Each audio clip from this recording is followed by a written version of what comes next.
So, Kurt, you're truly a renaissance man in terms of your education background at work. You have a PhD in, you're a scientist with a PhD in evolution, ecology, systematics, and comparative biology, author of numerous books and articles, a spiritual teacher, former monastic, social activist, leader of the consciousness and world shift movements.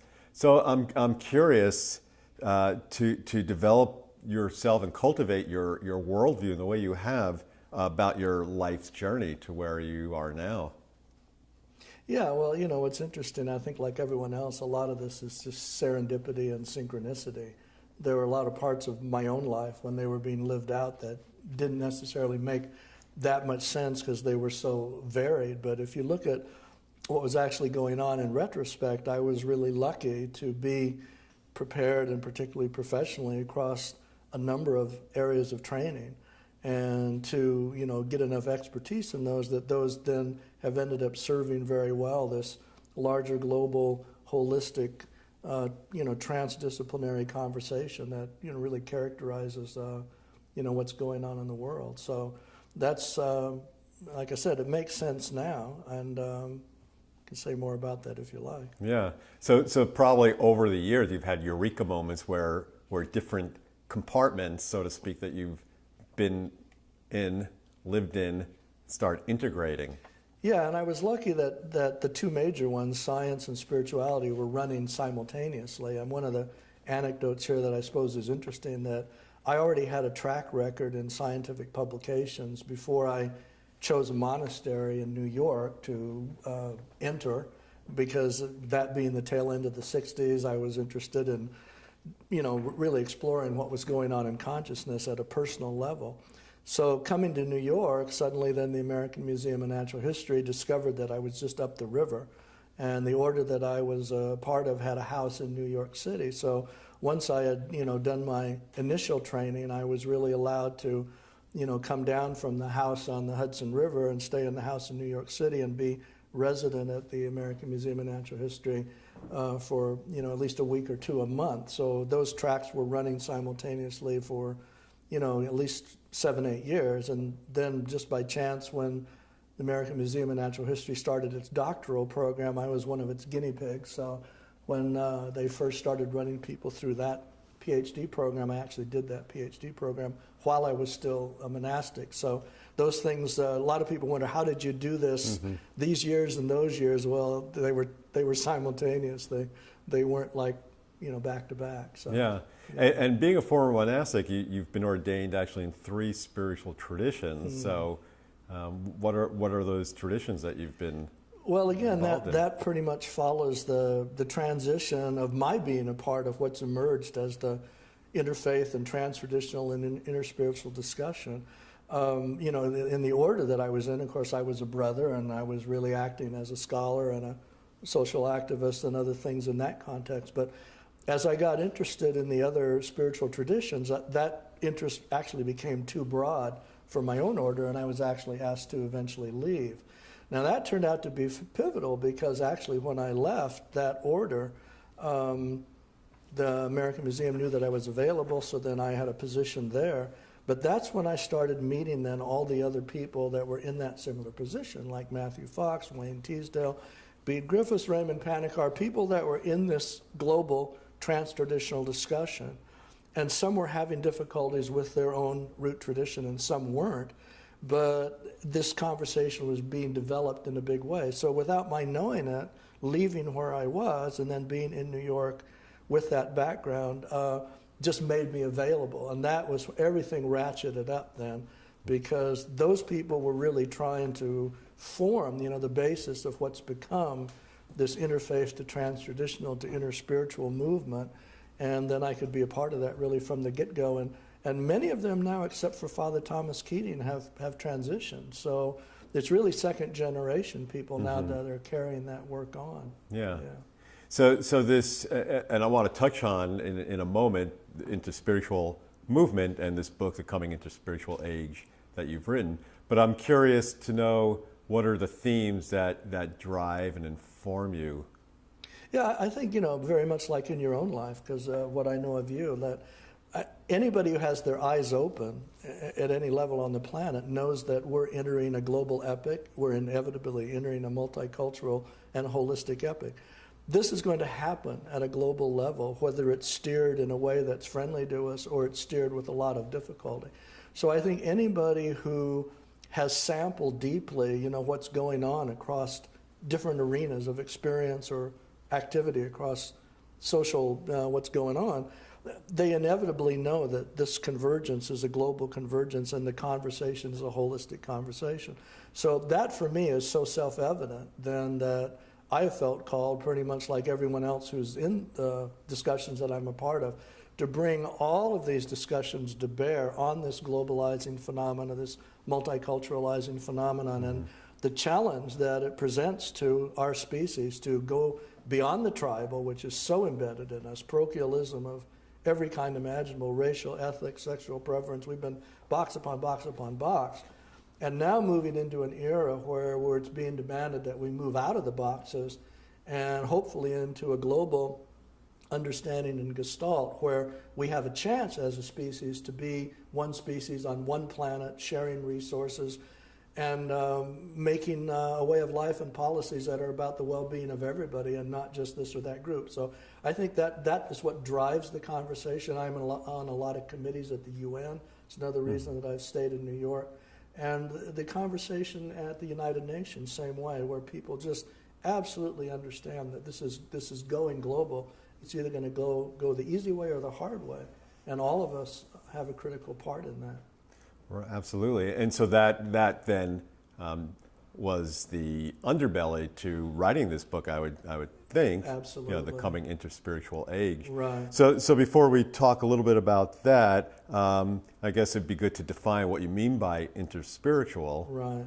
Yeah, it's really simple, actually, is that we would really say that if you bottom lined it, that interspirituality is the lens of the heart.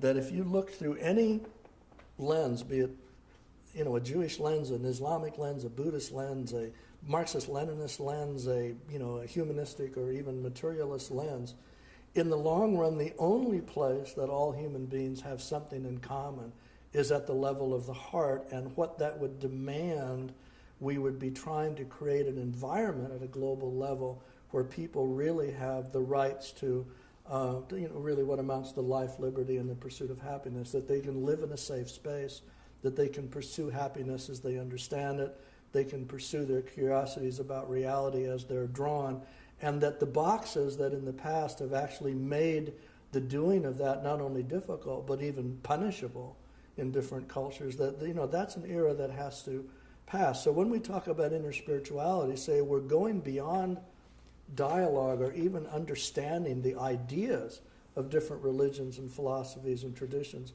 but we're going to what those imply, and we're going to the values and the ethics that are held by all of those things at the level of what was urging them at the beginning, whether it was like Buddha's teaching or Muhammad's teaching or Jesus' teaching or, let's say, a great humanist like Felix Adler.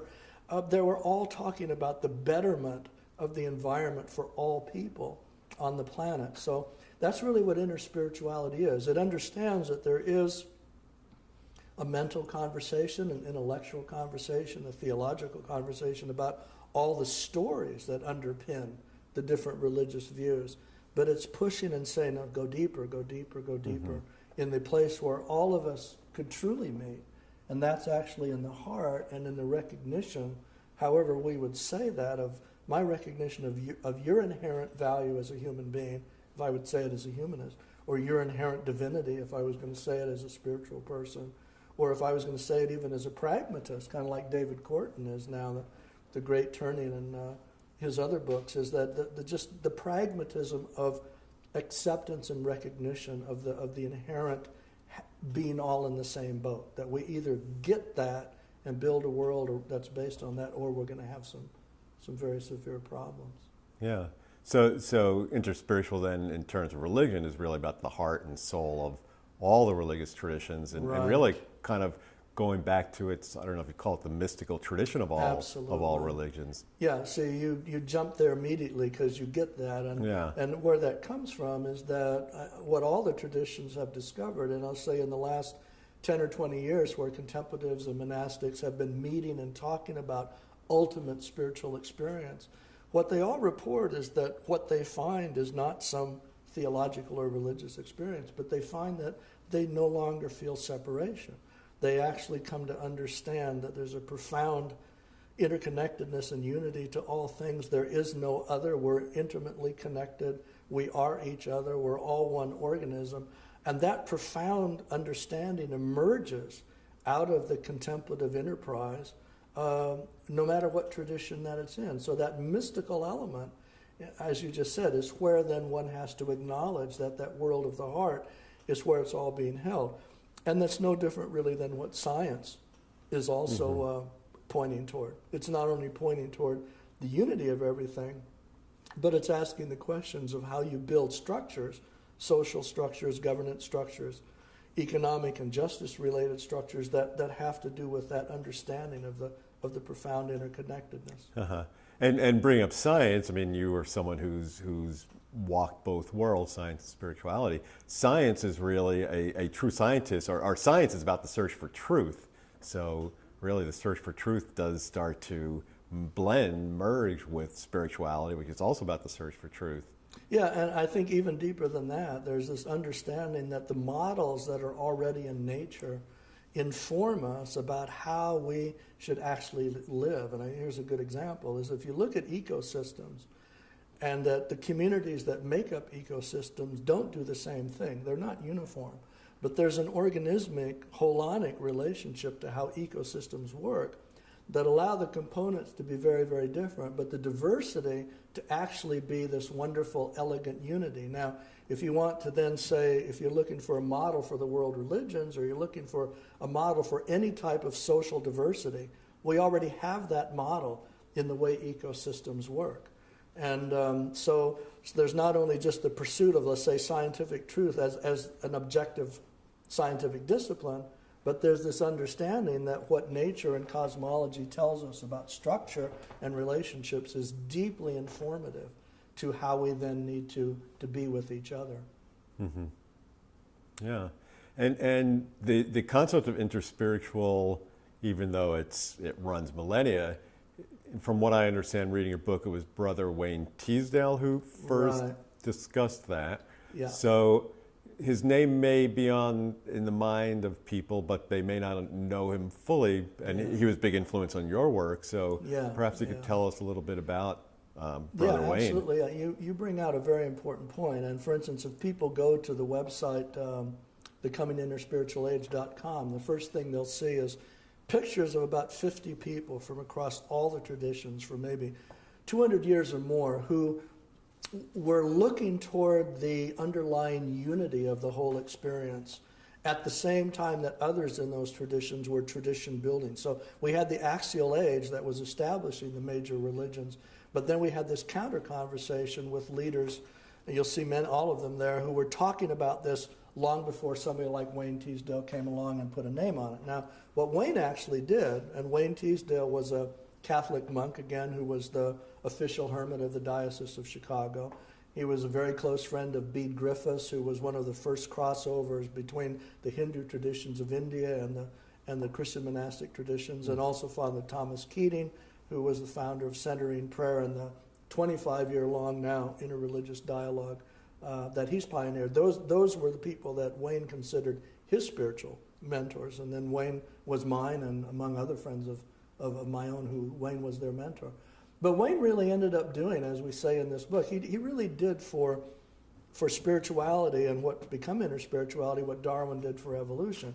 When Darwin penned the buzzword evolution through means of natural selection, he put a label on a paradigm that was already being existed and experimented with by many other scientists. It just had not been elaborated in a way that was really nailed down and given a distinctive name and framework. So really all Wayne Teasdale did in a book, which was called The Mystic Heart, subtitled Discovering the Universal Spirituality in the World's Religions, that's the key, was he put a name on this, and he said, I'm going to call that interspirituality. Mm-hmm. And that's then served as the buzzword for this phenomenon that had really, in that sense, already been happening. And then Wayne transitioned in 2004, which was shortly after he and I and others had given a program at the Parliament of World Religions in Barcelona about this concept.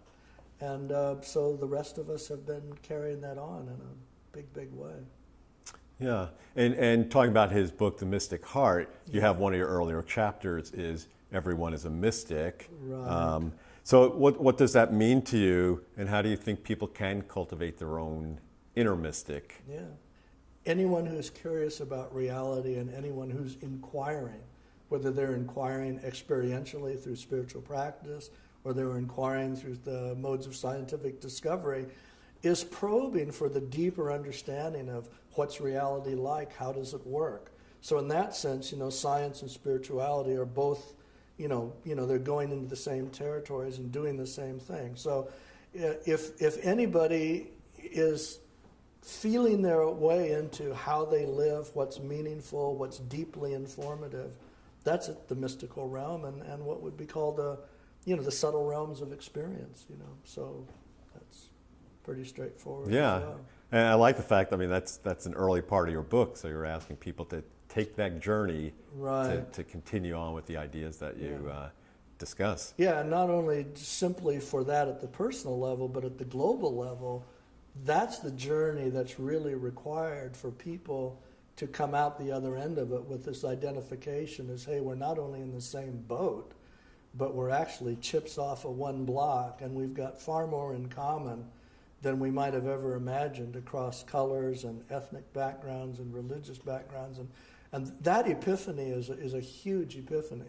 It really shifts the entire conversation, and it shifts also how we deal with skill sets, because we may be trying to micromanage diversity that's based on, all the differences between things, but when we make this leap and start to realize, oh my gosh, we're more than profoundly interconnected.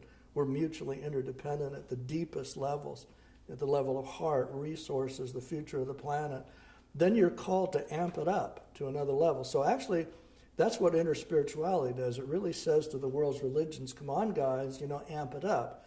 Just like what Ken Wilber, when he talks in Integral Spirituality about the religions possibly being the conveyor belt to a newer world, to a world that could actually be about the well-being of all.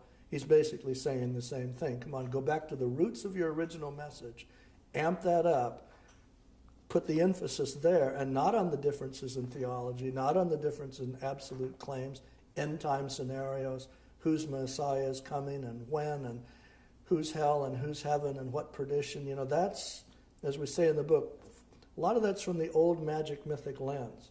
It's fear-based. It's based on how stories of ultimate rewards and punishments work in our psyches.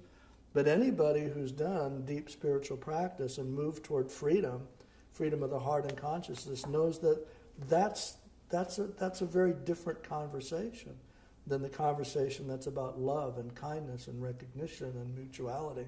So there are implications about this shift at a global level. So that's the other thing that interspirituality is saying. He said, this is where we're putting the spotlight, not on these differences. Right, so it's a more inclusive lens as opposed to an exclusive lens. Absolutely. Yeah. So in pragmatic terms, saying everyone's a mystic is really saying a mystic is taking that global leap in consciousness or that quantum leap in thinking, the way your worldview and being inclusive. Yeah, and it's based really on an inherent assumption, which I think is even beyond an assumption, as Wayne said, and all the others in this tradition have said, that if anyone inquires, honestly, they're most likely going to come up with that answer that, hey, we are profoundly interconnected. That it's not only just a mutuality in practice, there's a mutuality in inevitable result.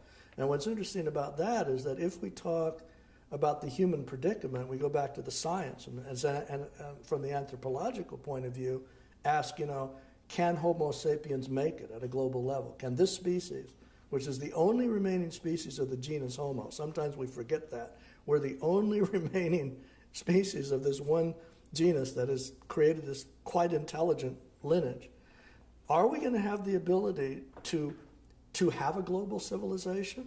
Or are we going to actually go down the tubes as we try to reach that threshold? So basically what Wayne and the other interspiritual pioneers have been saying, that people have to go to this deeper existential level in order to find the way to make that recognition that would allow our species to do that jump, that threshold jump skillfully, as opposed to, clawing our way along, blind leading the blind, maybe making it, not making it, whatever the case may be. So it's an interesting point, like talking about globalization that you make, and you explain it in your book, because a lot of people, they hear the word globalization, sometimes it's a buzzword, think in terms of its negative connotation, and it does have negative connotations. It can lead, as you point out in your book, it can lead to economic tyranny and catastrophe. Yeah. But you're talking about a positive side to globalization. Yeah, what we're really asking is that if globalization is inevitable, and I think 99% of people believe that it is, then what's going to inform it? And if we ask the question, what's going to inform it, we got lots of choices. We got the bankers, the politicians, the financial industry. We've got all the militant, narcissistic dictators around the world, all of whom would like not only their piece of the pie, but more than the piece of the pie. But we all know where that would go. And so actually what we're actually asking is, can something deeper that appears to be the common thread in all humanity, can that actually inform it? Now, that's what's really so profound about what interspirituality is saying. It's saying, can that thing which never fails us, the heart, empathy, kindness, which you don't have to explain intellectually, everybody gets that, can that actually inform the globalization process? And if the answer to that is yes, then we also have to ask how. How do we build structures, like even the programs that you do, this conversation, your own work, informing this growing conversation that we have to go that direction. It's urgent. Mm-hmm. It's extremely urgent. Yeah, and towards a movement in, I would say like the way you see and others see globalization, like a global holism. What do you think stands in the way of this, of achieving a global holism? Yeah, I think it's, what we've talked about before. It's the tribal thinking, the thinking in boxes, and these things are deeply embedded in us. And for instance, there's a new field in science called the cognitive science of religion. And one thing that it looks at is the survival potential of this particular species. And it points that out exactly. This species, which is so embedded in tribal behavior, ethnic behavior, racially oriented behavior, all the mental boxes, we're either going to break out of that and be able to have a skillful global civilization, or we're not. It's almost an either or. And one of the bad scenarios about this stuff is that if it happens the hard way, and I'm on a committee at the UN called Forum 21, and they would say that the bad scenario would be, let's say by 30, 40 years from now, if the population on the Earth is 9 billion, and we don't work out these problems of resource sharing and climate change, the carrying capacity for the planet for human beings will drop to 1 billion. That would mean there'd be a die-off of 8 billion people within a very short time period. Now that would be a dramatic catastrophe because of our inability to act in ways that are based on a real sense of commonality. Now, if you even look at what's going on right now in Syria, you'd see just one example of the incredible difficulty that our species has getting around any type of sectarianism. Because there you've got a civil war that doesn't have even just two fronts. It's got 6, 7, or 8, or 9 fronts. And then each of those have their surrogates and their champions. And this is the way that business as usual has been done. Mm-hmm. But the wake-up call is that business as usual is not going to work. And that wake-up call, however that will happen, if it can't happen in politicians, very much like Paul Hawkins said in his book, Blessed Unrest, it's going to have to come out of the grassroots. The grassroots is going to have to understand. Now, what's interesting about that is the Arab Spring, the Occupy movement, what's now called the Catholic Spring, all of these are upwellings at the grassroots level about the gestalt that we're talking about, that business as usual is not going to be enough. Right, and that's, it's a big hope right there, a big hope of the future. And whether, they may not consider themselves a blessed unrest movement, mm-hmm. interspiritual, but there's a power that's informing it. Yeah, and it's good you mentioned that, because one of the things that we talk about in the book, and you and I have talked about it too, is the general understanding in cognitive science that there's a cognitive revolution going on at the level of our species, irrespective of its context, where the human brain mind is starting to see things in profound interconnectivity and intermutuality as opposed to boxes. And that this is happening just like at the Renaissance. This is the parallel that we draw in the book, that in the Renaissance, around 1540, after 70 centuries of there being no such thing as human rights, no such thing as the value of the individual, no such thing as redress or legal remedies for the individual, suddenly in the European universities at that time, there arose this understanding in individual people that I have my own ideas and my own ideas matter.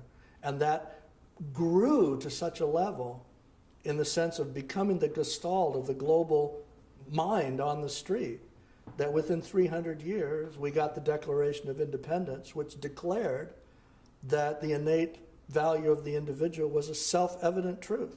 So what was declared as a self-evident truth would have been unheard of, punishable by death or worse for 70 centuries. And so as we say in our book, what we think is happening now, again being driven by this cognitive change, is we're emerging now into understanding the implications of a collective, or what is called we, the big we. We're moving from I to we.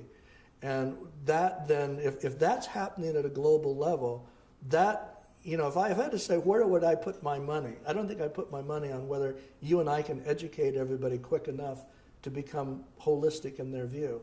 But if our brain-mind is evolving toward this sense of mutuality naturally, just as in the Renaissance we saw this transition to understanding the value of the individual, then it's a different ballgame. So I would hope that we can put our money on that one. And you and I may be pushing up daisies in 10 or 20 years, but what we're talking about will be going on and will actually be informing, what's really emerging at the global level. And as is known and is seen through emerging cultures over time, that when a tipping point, when a significant number starts taking on that meme or that value, then it starts becoming part of the normal. Right, absolutely. So if it is the evolutive new normal, then that's the trump card, kind of like Wayne said. That's the trump card. As he said that the mystical experience is the trump card, because in the mystical experience, the commonality is I am not, there is no other, I'm not separate. And if everyone arrives there, then it has those same implications. Yeah. So going back to that question about what would hold back from global holism with things, one of the things we understand, like especially with globalization, is the business and profits. Yeah. But what do you think, where do you think there's a place for spiritual ethos in business? Because that's the big stumbling block. Yeah. Well, in this conversation, people like, Charles Eisenstein or David Korten, many people realize that one of the big backwaters here is in the business and financial community, where the egoic and the selfishness on steroids is almost a way of life. Now, to answer your question, I think, the only way to turn this conversation, and obviously people are trying to do it, is that people like yourself and myself and David and Charles go through the whole list. Everybody has to amp up informing people about this challenge. We just have to be in people's face that the business as usual is not sustainable. We're not at a point anymore to even tell people that this is bad behavior.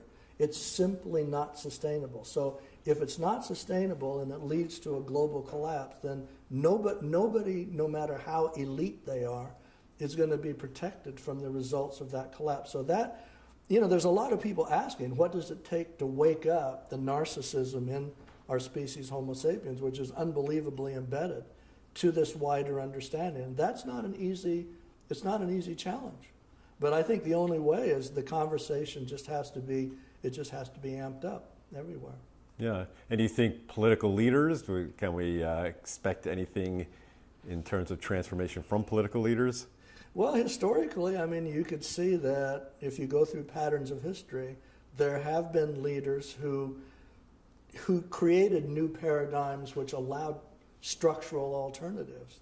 Hasn't been easy sometimes, and certainly not having structural alternatives is built into many of our present structures, like even how to get a third party politically is almost impossible because of the way the laws have been written. But either historically that will happen. Either people will find ways, people will be courageous enough. If you go through history, I know that recently, in the movie The Butler, where you see them pointing out the difference between the civil rights of Lyndon Johnson and Richard Nixon that were pragmatic or political only, and the place in that movie where the person playing Jack Kennedy says to Cecil, "I and my brother have had a change of heart." And a change of heart is different in doing what we're doing than doing it for pragmatic reasons. So let's hope, We're sitting here beating the drum as secular citizens. Yeah, but also we all recognize, or anyone who's really trying to help move things along, that we don't, and it's really human psychology in general in terms of like bettering yourself. We don't wait. We don't put our own. We take ownership. We don't blame others or give away our power. So we don't sit here and blame the politicians, or there's enough to blame them about, especially the influence of money. But at the same time, we work towards, in whatever way we do, towards creating that interspiritual movement, global consciousness, and don't wait for the political people. Yeah, no, absolutely. This is actually what Paul Hawkins said in Blessed Unrest, is that if you actually look at this as an evolutionary process, and that evolution will tend to find ways to drive its direction toward this betterment of what's unfolding. And by betterment, I mean scientifically just what works better. I don't mean it, let's say, by values or teleology, but just what works better. That's what evolution does. Is that what Paul Hawkins said was that if the structures themselves don't move this way, then the ball gets passed off, like in an end run in a football game, it gets passed off to the grassroots. And there are new structures that are built. Now, I think you're going to be interviewing Adam Bucko down the line here. And he talks a lot about his experience as a part of the Solidarity movement in Poland. And what he makes very clear was at the time of the tilt in Poland, the alternative structures had become so well established and pretty much being used by the people that the old structures of the socialist communist government had become irrelevant. And the transition happened very quickly because new structures had been developing at the grassroots level. So I think there's all kinds of possibilities, but I think one of the things that you also saw that we mentioned in the book was that because of the new understanding that's emerging, then we're entering a time that we call the period of experimentation, or the epoch of experimentation, where given the new values that we're talking about, or given the challenges to religions that interspirituality is talking about, we're going to start seeing all kinds of experiments with how this can be done differently. Some will work, some won't, some will work more than others. Now, if you look at what happened after the Renaissance, same thing. Experiment after experiment after experiment relative to how do you form structures that are informed by the involvement of the individual, the value of the individual, economically, in relation to government, socially, and so on. It was at least 200 to 300 years of experiments in new structures. And none of them got it exactly right, but the evolution still kept moving. Yeah, and that's a good point. Even democracy, which grew out of from the Renaissance, the Age of Enlightenment, like you're talking about, for the first time humans were not beholden to a state or church. Yeah. Democracy really is still a work in progress and a great social experiment that we're still trying to birth in a way that's humane and proper. Yeah, and I find it interestingly paradoxical, and I might not have known until I did a lot of research for this book, but even to be talking about the significance of the Declaration of Independence, which we tend to just take for granted from our history, but the paramount implication of declaring that the right of an individual person to just a safe space for their own happiness is a fundamental, self-evident truth. That's huge. So if we started to make statements about that, about the collective, in other words, what does a collective owe to its members? See, we've gone from church-state totalitarianism now to private wealth totalitarianism. What's interesting about that with the Renaissance is what allowed the Renaissance to happen was independent wealth. It was, as we say in the book, it was all the independent people who had money that could then, outcompete the Pope or the local prince financially, to have that leverage. They protected Martin Luther, they protected other reformers. That could have never happened. So we were going through this other transition now that the narcissism of private wealth has to be replaced by some understanding of how we do the collective. But we can't do the collective the way socialism tried to, because see what happened with socialism, it had the right idea in the collective, but it did not have people of deep integrity in the individual space not to abuse that. Now, one of the problems here is that when you start talking about challenges at this level, you're almost talking utopia, and you have to be a little bit careful. But we have to be really pragmatic about these things. What will it look like for a we to emerge that's without the pathologies that socialism had, but without the pathologies that rampant capitalism has? So a guy like David Korten, like he says, it's not capitalism that's the problem, it's the abuse of capitalism that's the problem, and those are two different things. Right, so it's really just more enlightened ways of thinking and doing, and almost like a new age of enlightenment. So what do you think is the connection between, and we've talked about it, just putting it as a formal question, between a global leap, global evolution of consciousness and transformation at a social and political level? Yeah.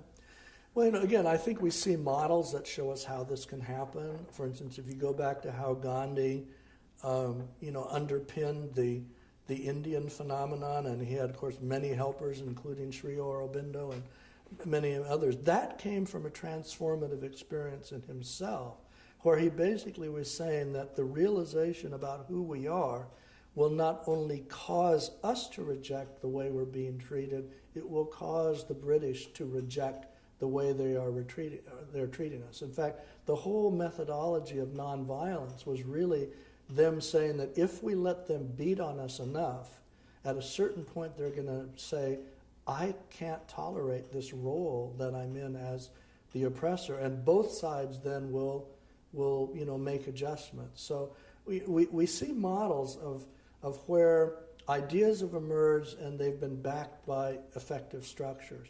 And I think that's what we have to hope for, is that there's no doubt that a lot of the ideas that are emerging now are self-evident among many of us in this conversation. The question would be, what are the structures that can manifest at the social level which actually reflect that in a way that people will say yes to that? Because one of the things that we ask about the future of religion and spirituality, one thing that Brother Wayne said was that the only workable religion for the third millennium is spirituality itself. But then when you ask what would that look like, that's a very different question. You're asking if the religion was put to the side, the creeds and the dogmas, and the spirituality, which is practice and ways of being together and kindness and nurturing and being together, in supporting that, then we have to ask, what would people be doing on a day-to-day basis, even at the level of what they do in communities, that would be the thing that people would say yes to, so that would actually perpetuate itself. Because an idea won't perpetuate itself unless it's practiced in a way that people say, yes, this is something I want to do. So there are many challenges here. And I think one thing that we kind of point out is that part of the conversation we're in now is what we call the glimpsing stage, or the understanding stage, where you get it and I get it, but we also understand that if we try to make the next step about how to manifest it, then we're talking about something that's a different skill set that all of us have to step up to.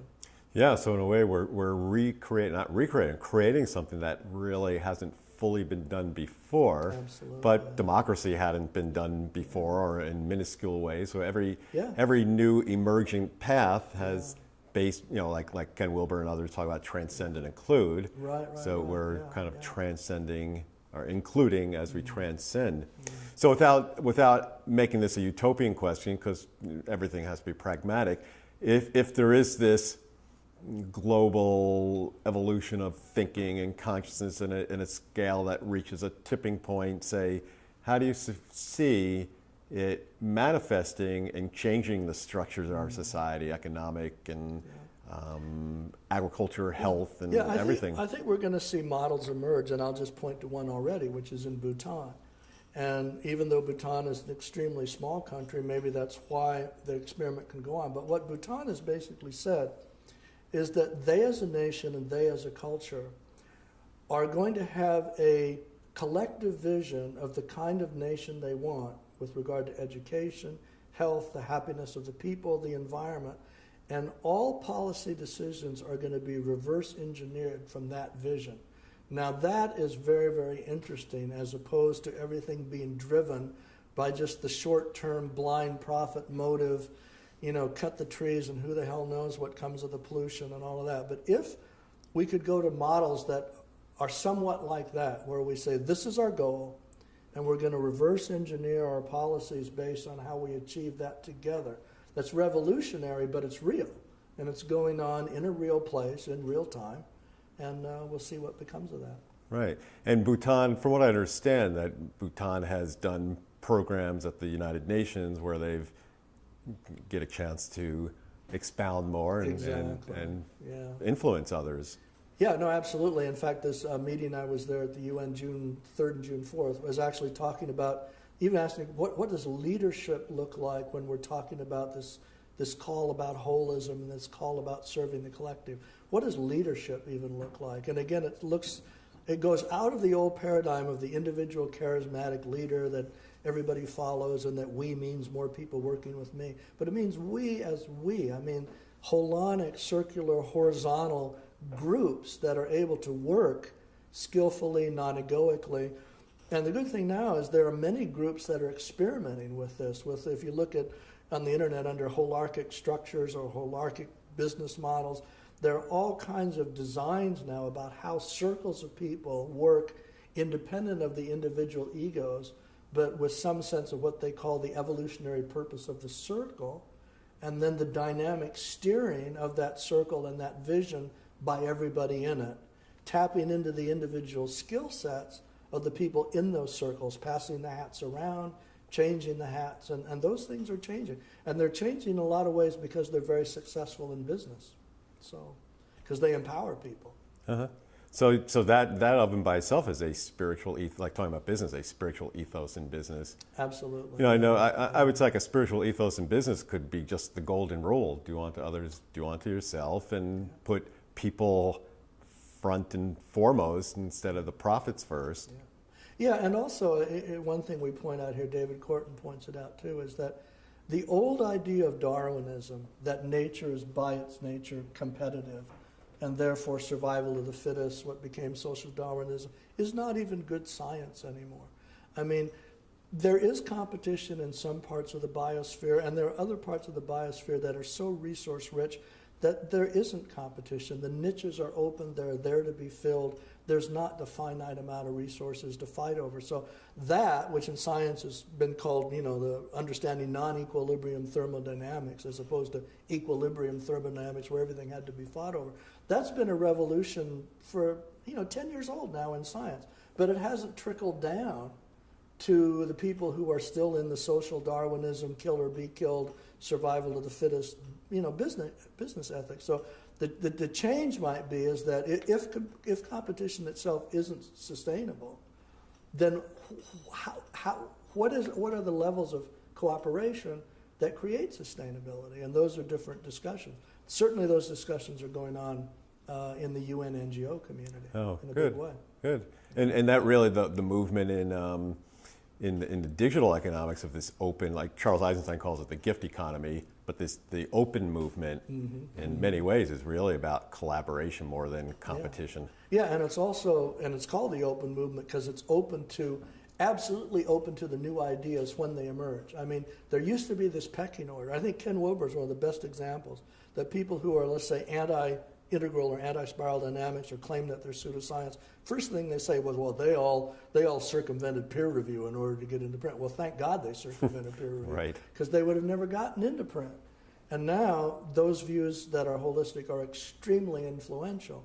So that's what I love about this, the more openness, especially when time is short in an urgent situation, the best ideas have to be able to bubble to the top instead of wait for the tenured professor to die before your idea can be put on the table. Yeah. And mentioning Ken Wilber, integral and spiral dynamics, I know you're not the only one, but trying to work on interspiritual, merging with integral spiral dynamics. What have you been seeing? What's your vision in that sort of work? Well, this relationship actually started with Wayne Teasdale's friendship with Ken Wilber. And if you go to YouTube and you just Google Ken Wilber and Wayne Teasdale, there's a whole slew of discussions that they had together in the year before Wayne passed, even when Wayne was told by his doctors, you're not well enough to have these discussions, and Wayne said, I'm going to do them anyway. And the reason was really, it's what we just talked about. If we have an idea, we have something we get, then we have to have a map about how that's manifested. Now, what I've gotten from integral and spiral dynamics and why I value it so highly and really used it as a format for what we did with the book historically and in looking at this whole direction history is going, the developmental history and the developmental vision of where this is going, was that, again, understanding you need a map. Like if you go to Disney World and you navigate it without a map, very different than if you go to Disney World, someone gives you a map, you start making choices, really skillful choices. Same thing on the subway, without a map or with a map. So actually that's what really integral is. Integral to me is a map of how reality works.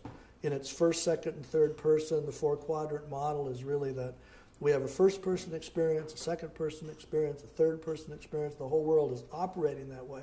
And we confuse these lenses so we don't clearly see what's going on. When we sort those out, it's very easy for us to see, why certain things are going on.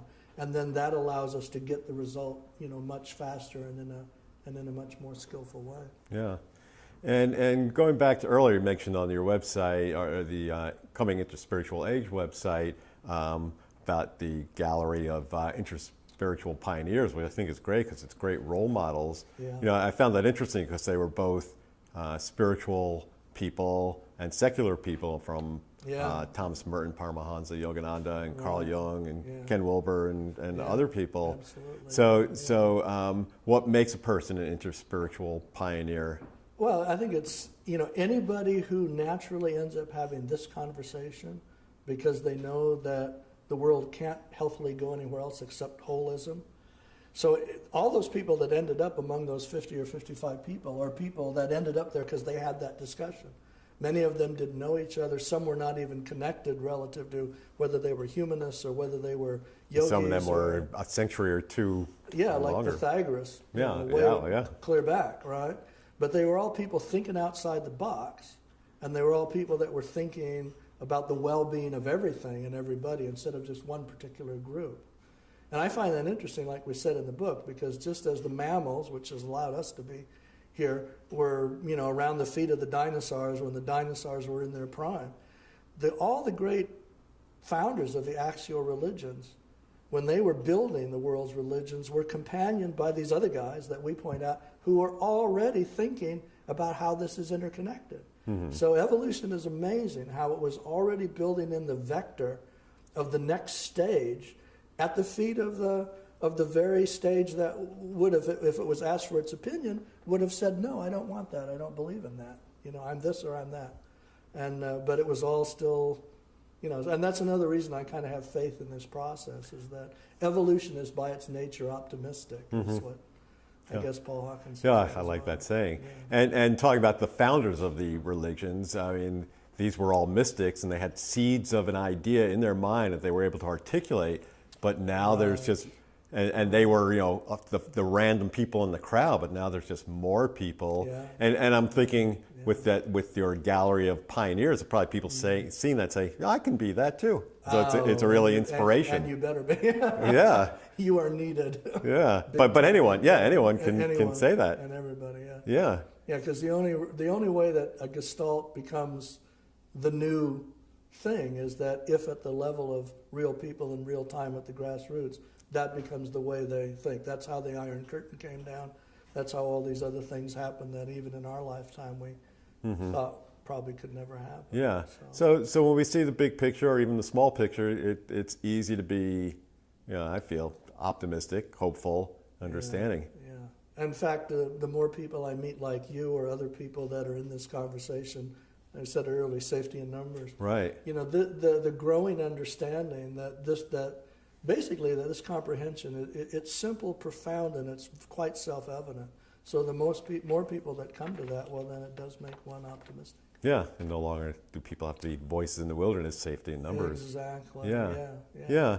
So Kurt, what is your vision for the direction you see yourself taking your work? Well, it's an interesting thing. I'm one of the people that's been in this long enough, back from when it was nothing to now when it's become quite a thing. I mean, if you would have Googled interspirituality 2004, it would have been zero. Now it's at least a couple 100,000, things that come up at Google. I think that will just continue to build because it's the self-evident reality. It will be called maybe a number of things. It has parallels in science. It has parallels in all the movements of unity in any area, economics, social justice, governance. There are discussions about unity and oneness in all of these arenas. So I think we're in a situation now, particularly with this big conference we're having, Dawn of Interspirituality, in late September, with really bringing together all the pioneers who've done this work. We're really reaching kind of a crest. And so some of us now, we don't need to be maybe working as crazily hard as we did in the early days when this was an unknown idea. And that's nice. And it's also great, you're going to be interviewing Adam Bucko. There's a lot of younger leaders emerging now, people in their 20s, 30s, 40s, that really not only get this, but they get it even better than a lot of us got it. And they're going to be able to carry this torch from here on out. So that also seems to be in very good hands. Yeah. So all the rebels out there, go find your fellow travelers and link up. Yeah. There's hope. Yeah. Let's hope. So as we get towards the latter parts of the interview here, I want to ask you 4 questions. I've asked other interview subjects from a theme I call New Mind for the New World. That if we think that, talking about global consciousness, really creating a new mind for the new world versus its contrast, an old mind for the old world. So like to then ask you first, where are we today in that spectrum of old mind, old world, and new mind? Well, I'm going to make an observation here, just of course based on the author of the book you're referring to, and referring from that just to one of the difficulties here is that we can't box anything out that's a fundamental part of how human beings operate. And one of the dangers of the purely scientific approach, or the purely quote-unquote scientific view, is that it would box out the parts of consciousness, intuition, emotion, the things in the subtle realms of reality or the subtle parts of our own experience, which we have to recognize are fundamental to who we are. They cannot be boxed out as irrelevant, as old-time superstition. That will not work. We're not going to be able to have a world that's just only what's seeable, what's touchable, what's measurable. I mean, the new physics already understands that. It hasn't trickled down enough. But whatever we do in the future, it's going to have to embrace and include everything that's a part of the human being. And that includes the spiritual lens, the magic mythic lens, all of these things that are deeply embedded. A lot of people don't understand the significance that our entertainment industry is dominated still by the old magic mythic lens. Harry Potter, Star Trek, Star Wars, all the superheroes are this other thing that goes on in human beings, which is something other than just the objective scientific. And there's something in that loves it. Those are the best sellers. Those are the movies that are the most popular. If we ignore that part of ourselves, it will be at our peril. Now, we're going to have to be skillful about how we navigate that part of ourselves, because we know that, like, if you go too far to New Age, then it can be like literally out of reality and not even in the skill sets of what will work. So this is a big challenge. How do we take this mythological, magical part of who we are and bring that into the equation? And then I would say just the opposite of that to people who are too far on the New Age side. How do you understand that you're not going to be able to wish something into existence? It's going to take skill sets. You're not going to be able to manifest it just by will. It's like Wayne said, it's heart, head, and hands. And if you ignore any of those 3 components, it's not going to be enough. Right. And it's like talking about the spectrum of where people are, it's almost like a rebellion from that close to Yeah. something a little more Yeah. fantasial. Yeah. Yeah. And of course, one of the things that Integral points out, and any mature idea of spirituality, is that all potentials also have potential pathologies. So we have to be so careful. All of these new abilities, all of these things that we say we want to bring into the equation, it's got to be done skillfully. Because you can always throw the baby out with the bathwater. There's this joke, have an open mind, but not so open that your brains fall out. And there's many other jokes like that. But they all are about how do we find this balance. Right. That's what I would really say to that. Yeah. And how did you get out of where we are, where we were? Well, I think two things. You discover that nothing else will work because you've seen that nothing else works.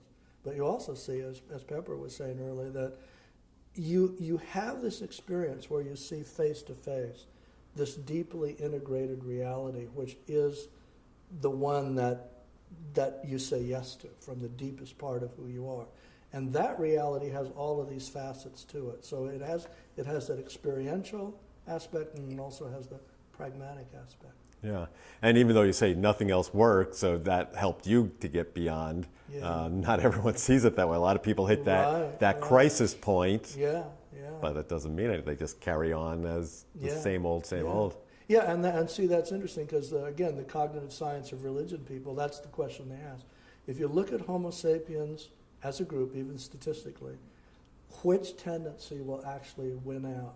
Are we going to flub it, or are we going to actually discover these other skill sets and be able to have a global civilization? This is a tricky question. And one of the things they point out, and to say very, very briefly, though, is how religion has tempted to always hijack spirituality so that the values of spirituality, of kindness and love and nurturing, get lost in the religion and then become jihad and then become terrorism and then become things that have nothing to do with the innate values of religious experience. So they actually ask, even anthropologically, when and how will that hijacking finally stop? And I think that's also a really deep question. Yeah. And so the third question of the four questions I'm going to ask you is, what are you doing differently? Well, in a sense, I'm not doing anything differently. In the sense, I and a lot of other people have been banging this drum for quite a few years, and we're only now starting to see that drum's becoming the drum that's very familiar to many other people and becoming a universal drum. I think I'm going to probably what I'll do is listen more. I think I've been in a position of having to say a lot because most of the people I worked with have passed us, so I have felt I had to speak for a lot of those people who motivated me. But so many people now are coming forward with their own new, fresh ideas. So I think a lot of listening and a lot of dialoguing, Yeah. So, and if you were to suggest tools, now that you've done it, that others can use to help them along, what kind of tools might you recommend? Well, I definitely say anything that you can burrow into that's truly holistic in its vision, whether it's integral or spiral dynamics or what's emerging now in the interspiritual literature, to start to understand what that landscape looks like. Because I think all of us, sometimes we need to be prompted. And when we read things like that prompt us into that larger landscape, then the deeper part of ourselves says yes at that really deeper level. We have those epiphanies. So I would tell people, just don't be afraid to explore all kinds of new territory. And then I would also say that if you're in that holistic territory, then your challenge is how to be more skillful. Because one of the mistakes of holism is that it forgets the skills that are needed in particularity, and both are needed. So, yeah, those two things. Yeah, and as we've talked about, it's really we're creating a new pathway. And in neuroscience, as is known, as the brain lays down new neurons, they start to expand and connect to other neurons. Yeah, absolutely. So anything that's real, that's actually building in the cosmology, its time is going to come. I think, I was just with, Father Keating in a good part of June, and he was basically saying that he feels this direction is inevitable. Or he said it's where everything's going. And it's interesting that it's going that way just when it would be demanded to, because of globalization, climate change, resource scarcity, go through the whole list that would be compelling us toward skillful globalization, is arising just at the time when it's so desperately needed. So, yeah. Great. So Kurt, you're definitely very articulate, and your ideas are really, pioneering and brilliant. So if people were interested in knowing more about your work, how could they go about finding out more? Well, it's easy to find www.thecominginterspiritualage.com. Right, the name of your new book. And then there's also what's called the Interspiritual Multiplex, which is all about interspirituality worldwide, which is www.isdna.org. isdna.org. And there are many other websites. Check out the Integral websites, the Spiral Dynamics websites, all the people who are doing interspirituality. Check out everybody in the holistic conversation, evolutionary consciousness conversation, sacred activism conversation. All of those are really the same discussion, just in different modalities. Yeah. Well, thank you for all the work you've done and continue to do. Thank you. And thank you for taking the time too. Chat. Yeah. Well, Absolutely. thank you, Kurt. Absolutely. Yeah.